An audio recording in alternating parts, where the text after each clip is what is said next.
예, 찬양이 날로 날로 은혜가 더 더해지는 것 같습니다. 그렇죠? 예, 우리 연습도 아주 열심히 해주셔서 너무 감사드리고요.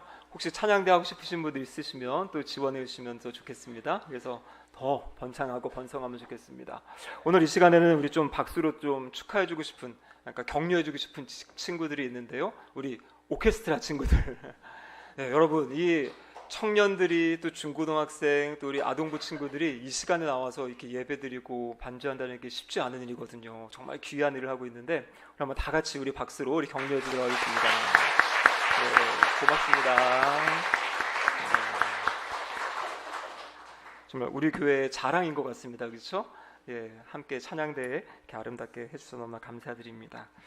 예, 우리 2025년 표 같이 한번 하겠습니다. 성령의 능력으로 부흥하는 교회. 다시 한번 하시겠습니다. 성령의 능력으로 부흥하는 교회. 아멘.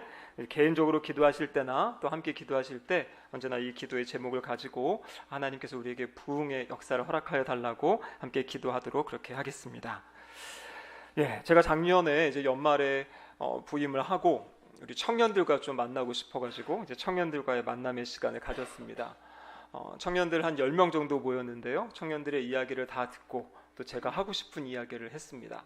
제가 가장 하고 싶은 건 뭐냐면 청년들을 말씀으로 양육하고 싶은 것이 사실 저의 소원이었거든요.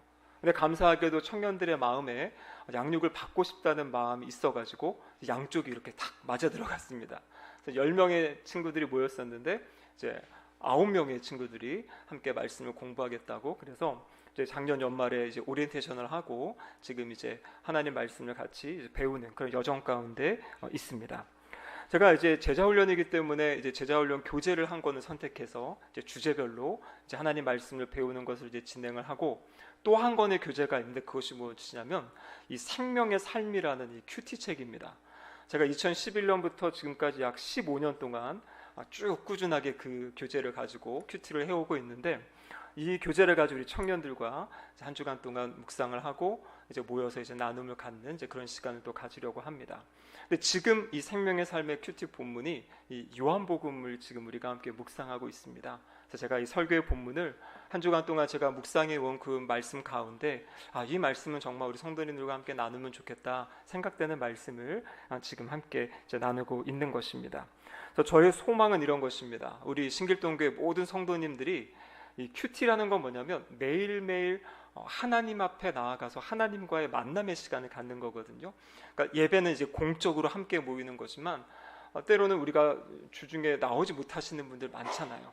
그러니까 삶의 자리에서 뭐 직장에 일찍 출근해서 큐티하시는 분도 있고, 아니면 아이들 학교에 보내놓고 집에 또 큐티하시는 분도 있고, 그러니까 각자 개인적으로 하나님과의 그런 만남의 교제의 시간을 갖는 시간이 큐티의 시간인데, 우리 온 성도님들이 그렇게 말씀 앞에서 하나님을 만나고 또 하나님과 교제하는 이제 그러한 시간들을 세워가는 것, 그것이 저의 앞으로의 꿈이고 소망입니다.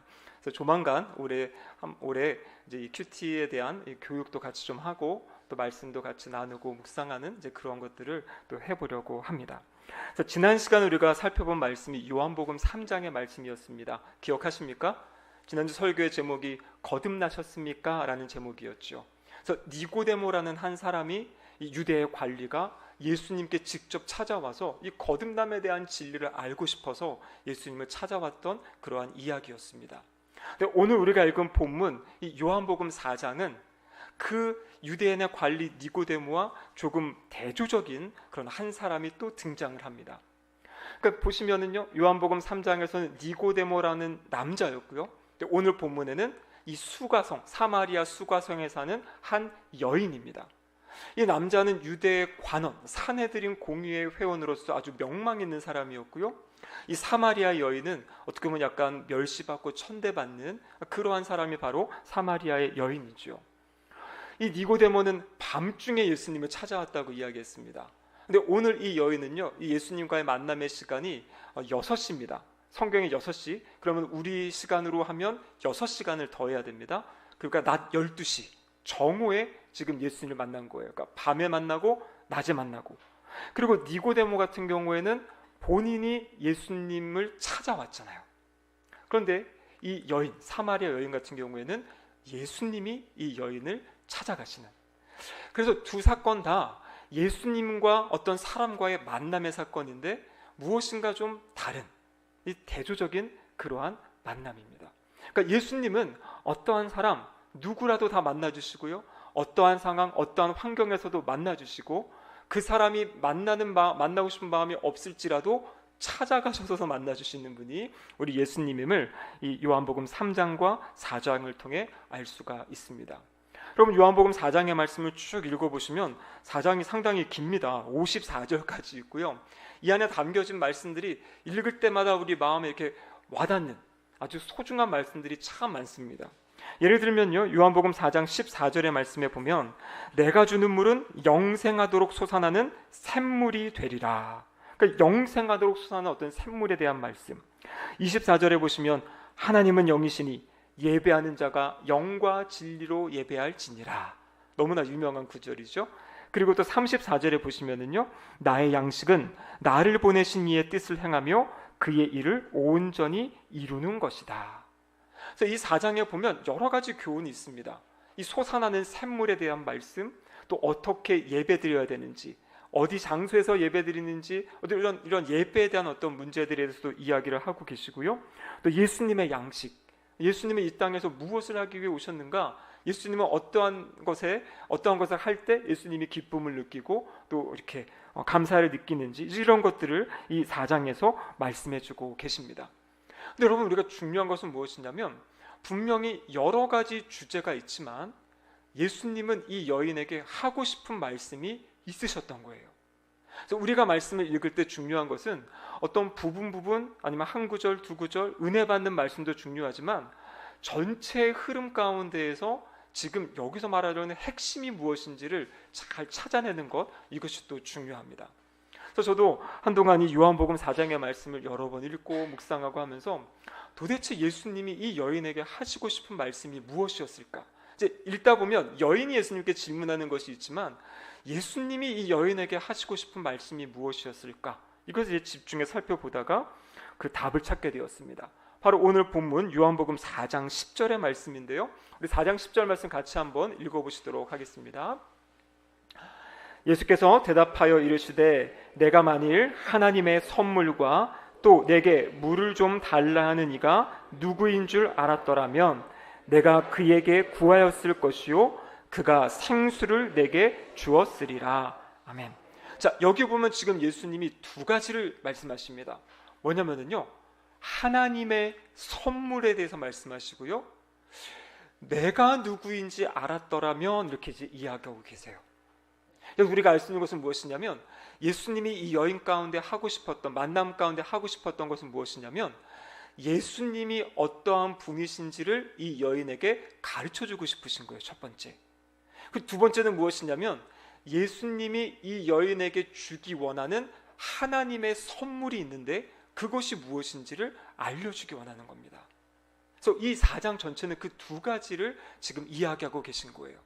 예수님이 어떠한 분이신지, 누구신지, 그리고 예수님이 주시는 선물이 무엇인지, 그 두 가지를 가지고 예수님이 이 여인과 대화를 하고 계십니다. 자, 첫 번째, 그러면 예수님은 누구신가에 대한 그러한 질문입니다. 요한복음 3장에 보면은요, 예수님께서 이제 사람들에게 세례를 베푸신다고 이야기합니다. 근데 세례 요한 역시 사람들에게 세례를 베풀어요. 사실 세례 요한이 먼저 등장해서 사람들에게 세례를 베풀고 있었습니다. 이 성경을 잘 연구해 보면 이 당시에 세례 요한의 명망은 엄청났습니다. 어떤 학자들은 약 30만 명 가까이 찾아와서 세례 요한에게 세례를 받고, 그러니까 세례 요한은 아주 사람들에게 유명해지고 뛰어난 이런 사람이 된 것이에요. 그런데 예수님께서 세례를 베푸신다는 소식이 들려지자 사람들이 어떻게 되냐면요, 세례 요한에게 가는 것이 아니라 이제 예수님께로 막 찾아가는 겁니다. 그것이 오늘 4장 1절의 말씀이죠. 예수께서 제자를 삼고 세례를 베푸시는 것이 요한보다 많다는 말을 바리새인들이 들은 줄을 주님께서 아셨다. 그 소식을 예수님이 들으시고요, 무엇인가 예수님의 뜻이 있으셨어요. 그래서 지금 이 세례 베푸시는 걸 잠시 중단하시고 갈릴리 지역으로 이동하시려는 계획을 세우십니다. 여러분, 이스라엘은요, 이렇게 남과 북으로 이렇게 길쭉하게 되어 있는 그런 나라입니다. 근데 이 북쪽 지역을 갈릴리 지방이라고 불러요.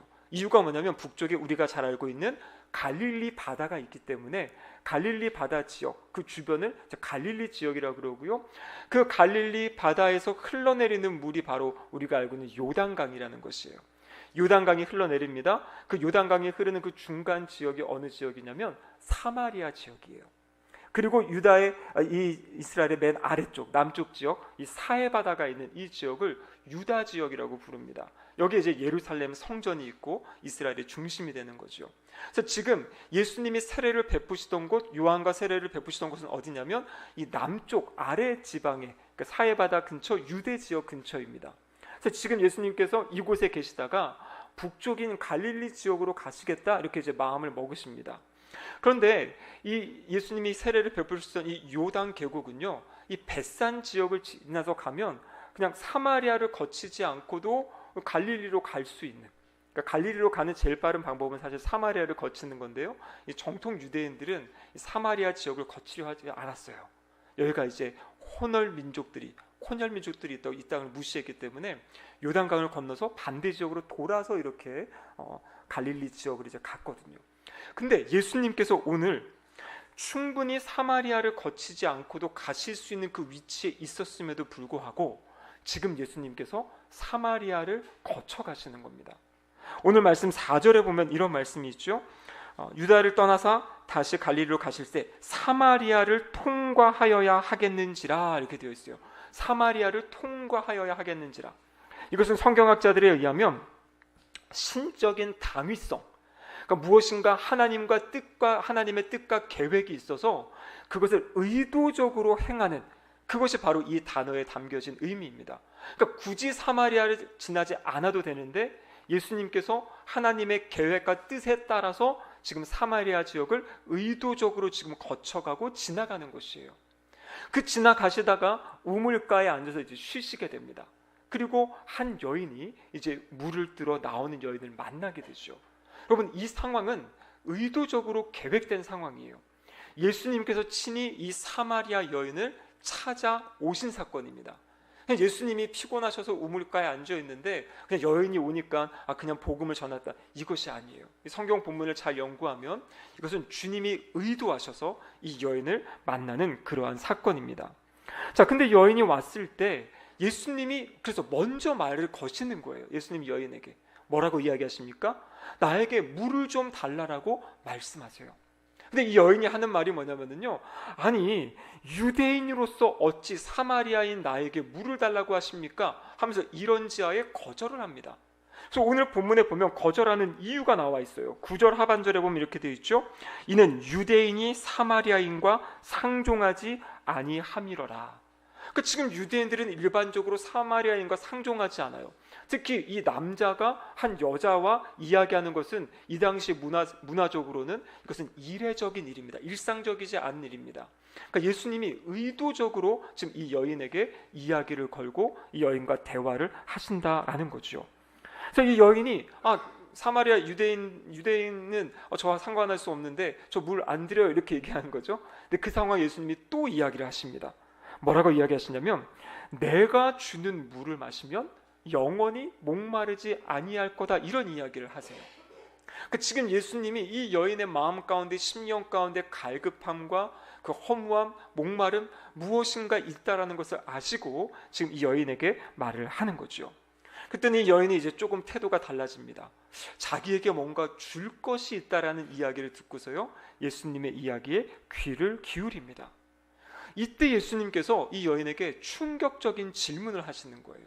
뭐를 물어보시냐면 가서 내 남편을 불러와라, 이런 이야기를 하세요. 우리가 니고데모의 이야기에서도 니고데모가 먼저 예수님께 질문을 하고 인사를 했을 때 예수님이 갑자기 거듭남에 대한 이야기 하셨다 그랬죠. 왜냐하면 예수님은 사람 속에 있는 것을 다 아시기 때문에. 오늘 본문도 마찬가지입니다. 예수님이 갑자기 남편을 불러와라 이렇게 말씀하세요. 여인의 대답이 무엇입니까? 저는 남편이 없습니다, 이렇게 대답을 합니다. 그때 예수님이 뭐라고 말씀하시냐면 너의 대답이 옳다. 이전에 5명의 남편이 있었고 그리고 지금 있는 사람도 너의 남편이 아니다. 그러면서 이 여인의 과거의 일과 현재의 일을 예수님께서 말씀하시는 거예요. 이 이야기를 듣고 여인이 어떻겠습니까? 깜짝 놀랐겠죠. 전혀 처음 만나는 이 유대인이 자신의 과거를 알고 자신의 현재의 상황을 안다라는 것이에요. 그래서 이 여인의 반응이 무엇이냐면 4장 19절에 보면 이렇게 여자가 이야기합니다. 여자가 이르되 주여 내가 보니 선지자로소이다, 이렇게 이야기하는 거죠. 여기서 말하는 주여라는 것은 아주 극존칭이에요. 존경하는 스승에게 사용하는 그런 단어입니다. 처음에는 그냥 아무것도 아닌 사람인 줄 알았다가 자신의 과거와 현재를 알게 되니까 이제 이 사람에 대한 관점, 예수님에 대한 생각이 지금 달라지는 겁니다. 주여 이렇게 이야기하고요, 내가 보니 선지자인 것 같습니다. 그러니까 예사롭지 않은 분인 것 같습니다. 이렇게 이제 이야기를 하는 거죠. 신명기 18장 15절에 보면 모세가 이렇게 이야기했어요. 너희 중에 나와 같은 선지자 하나를 일으키시리니 너희는 그의 말을 들을지니라.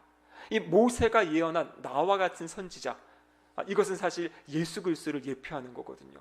그래서 지금 이 사마리아 사람들도 이 나와 같은 선지자, 그분이 오실 것이다라는 그러한 기대를 가지고 이 사람들이 살고 있었습니다. 그래서 이 여인이 이거 예사롭지 않은 분이다, 혹시 이분이 그분이 아닐까, 이러한 마음을 이제 갖게 되는 거죠. 대화하는 가운데 이 여인의 마음 가운데 떠오르는 단어가 하나가 딱 생기게 됩니다. 그 말씀이 바로 요한복음 4장 25절의 말씀입니다. 말씀을 같이 보시면 이렇게 되어 있죠. 여자가 이르되 메시아 곧 그리스도라 하는 이가 오실 줄을 내가 아노니 그가 오시면 모든 것을 우리에게 알려주시리이다. 아멘. 여기 보면 이 메시아라는 단어는 이것은 이제 히브리어로 구세주, 구원자라는 것이에요. 원래 의미는 기름 부음을 받은 자, 기름 부음을 받은 자가 이제 구세주거든요. 근데 이 메시아라는 단어가 헬라어로 이야기하면 그리스도라는 것이에요. 그래서 이 메시아와 그리스도는 같은 의미를 갖게 됩니다. 이 여인의 마음 가운데 모세가 약속했던 그 선지자, 그 메시아가 이분이지 않을까라는 그러한 생각을 이제 하게 되고 예수님께 이야기를 하는 거죠. 이런 분이 온다고 제가 알고 있는데 라고 말했죠. 그랬더니 26절에 예수님이 뭐라고 말씀하십니까? 예수께서 이르시되 내가 말하는 내가 그라 하시니라, 이렇게 되어 있죠. 내게 말하는, 지금 이 여인에게 말하고 있는 예수님 바로 내가 그다. 무슨 말입니까? 내가 메시아다, 내가 그리스도다, 이렇게 지금 예수님이 말씀하시는 겁니다. 마가복음 같은 데 보면 예수님은 끊임없이 숨으시고 숨기십니다. 사람들에게 마지막이 될 때까지 사람들이 막 메시아인 거 알게 되면 조용히 하라고 말씀하시고요, 그 자리를 피하기도 하시고요. 근데 이 요한복음은 이 앞에서부터 예수님께서 말씀하시는 거예요. 내가 바로 그다. 네가 지금 기다리고 있는, 너희들이 기다리고 있는 그 구세주 메시아가 바로 나다라고 이야기를 하는 거죠. 이 여인이 이 소식을 들은 다음에 어떻게 합니까? 물동이를 내버려두고 마을로 돌아가서 사람들에게 이야기하는 겁니다. 나의 과거의 모든 일을 아는 이 위대한 사람을 만났다. 사람들을 막 몰고 이제 오게 되죠. 사람들이 예수님의 이야기를 듣습니다. 이야기를 듣다 보니까 예수님의 이야기를 더 듣고 싶어요. 그래서 예수님께 여기에 머물러 달라 이야기하고요, 예수님이 이틀을 머무시면서 하나님의 말씀을 전하게 되세요. 그때 예수님의 말씀을 들은 사람들의 반응이 요한복음 4장 42절의 말씀이에요. 같이 한번 읽어보겠습니다. 그 여자에게 말하되 이제 우리가 믿는 것은 내 말로 인함이 아니니 이는 우리가 친히 듣고 그가 참으로 세상의 구주인 줄 알미라 하였더라. 아멘. 여기 보니까요, 이제 사람들이 처음에는 그냥 한 사람의 과거를 알고 현재를 아는 그런 좀 뛰어난 사람인가 보다 생각했는데, 예수님과 이틀 동안 함께 있으면서 예수님의 말씀을 듣고 이들이 이제 어떻게 된 것입니까? 예수님이 세상의 구주, 온 세상을 구원하시는 구원자, 구세주 되심을 알았다라고 지금 사람들이 이야기하고 있는 것입니다. 여러분, 이것이 바로 예수님을 만난 사람들의 증언이에요. 예수님께서 친히 내가 메시아다, 내가 그리스도다 라고 이야기했는데, 그 이야기를 듣고 예수님을 만나서 대화하고 예수님의 말씀을 들은 사람들의 반응이 뭐냐면, 정말 당신은 참으로 세상의 구주이십니다 라는 것을 고백하고 있는 것입니다. 여러분, 예수님이 우리의 구세주와 주님이 되심을 믿으십니까? 정말 믿으십니까? 예, 여러분, 그렇습니다. 예수님이 우리의 구주가 되세요. 지금 우리의 삶에 어려움이 있고 힘듦이 있고 나의 힘으로 감당할 수 없는 그 문제들이 있을 때 그 상황에서 우리를 구원해 주시고 우리를 살려 주시고 일으켜 주시는 분이 누구십니까? 우리의 주님 되신 바로 예수 그리스도시다라는 사실이에요. 우리 성도들은 다른 어떤 것에서 소망을 찾는 것이 아니고 다른 어떤 것에서 기대를 찾는 것이 아니에요. 오직 우리의 구주 되신 예수 그리스도가 우리에게 계시기에 우리가 그분께 간구하고 그분께 기도할 때 주님이 우리를 그 어려운 상황 환경에서 건져내 주시잖아요. 여러분, 구세주라는 건 뭐냐면 건져내시는 분이세요. 그 모든 어려운 상황 환경 가운데 우리를 살리시고 일으키시고 세우시는 분이 바로 우리 주님 예수 그리스도이십니다. 여러분, 이 세상이 참 우리나라가 지금 혼란스럽지요. 여러 가지 갈등이 고조되고 있습니다. 요즘에는 가정 안에서도 이 정치 이야기만 하면 안 된다고 그러더라고요. 제가 지난 주중에 우리 장로님 가정을 신방하는데 그 가정에도 이제 우리 자녀들과 이제 부모님 집에서는 정치 이야기는 하면 안 됩니다. 이제 이런 이야기를 합니다. 여러분, 교회도 마찬가지예요.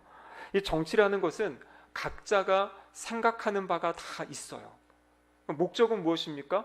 다들 나라가 잘 됐으면 하는 마음을 가지고 생각을 합니다.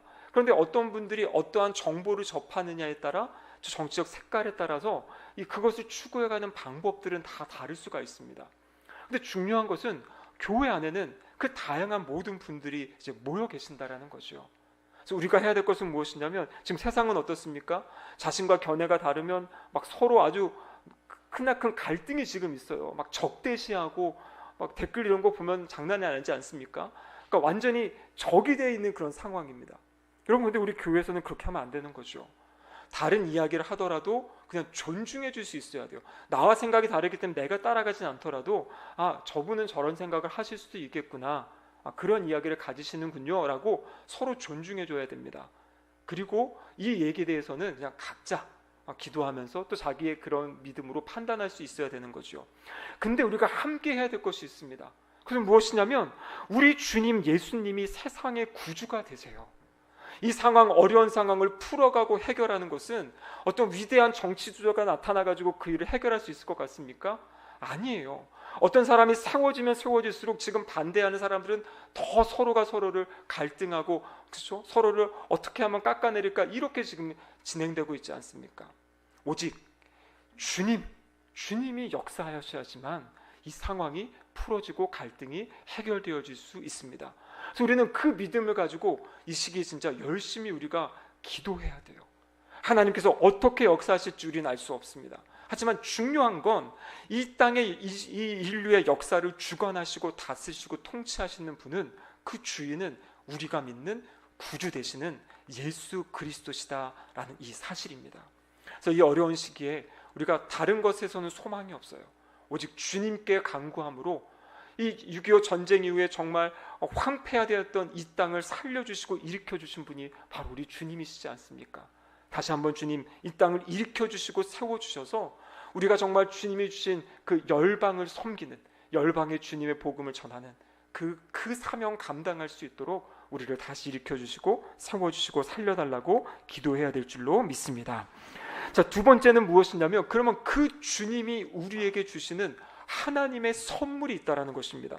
10절 말씀에 보면은 예수님이 그 여인에게 선물이 있다 이야기하죠. 그러면서 뭐라고 이야기합니까? 생수를 내게 주었으리라, 이렇게 지금 이야기를 하는 것이에요. 지금 우물가에서 여인에게 내가 생수를 준다, 영원히 목마르지 않은 생수를 준다, 이랬더니 이 여인의 생각은 영적인 것에 미치지 못하고 있어요. 그래서 뭐라고 이야기하냐면, 아니 지금 이 야곱의 우물, 이 우물은 학자들에 의하면 약 30m 정도 아래로 이제 들어간 우물이라고 합니다. 그러니까 이 우물인데, 아니 지금 선생님 제가 보니까 두레박도 없고 물을 떠올 수 있는 아무것도 없는데 어떻게 저에게 생수를 준다고 이야기합니까? 이렇게 지금 이야기하는 거죠. 그러니까 이 여인은 어떤 영적인 것을 아직 모르기 때문에 예수님의 대화할 때, 예수님 지금 영적인 걸 이야기하심에도 육적인 거, 눈에 보이는 것만 지금 가지고 이야기를 하고 있는 것이에요. 이런 여인에게 예수님이 시선을 이제 영적인 곳으로 이제 돌려주시는 거죠. 그 이야기가 4장 13절과 14절에 나와 있습니다. 예수께서 대답하여 이르시되 이 물을 마시는 자마다 다시 목마르려니와, 이 물은 뭐겠습니까? 우물물이잖아요. 우물물. 내가 주는 물을 마시는 자는 영원히 목마르지 아니하리니 내가 주는 물은 그 속에서 영생하도록 솟아나는 샘물이 되리라. 아멘. 속에서 영생하도록 솟아나는 샘물이 된다, 이렇게 이야기하고 있어요. 여기 솟아난다라는 단어의 의미는 뭐냐면 뛰어오르다라는 것이에요. 그러니까 뭔가 이렇게 생명력 있게 막 뿜어져 나오는 그런 것입니다.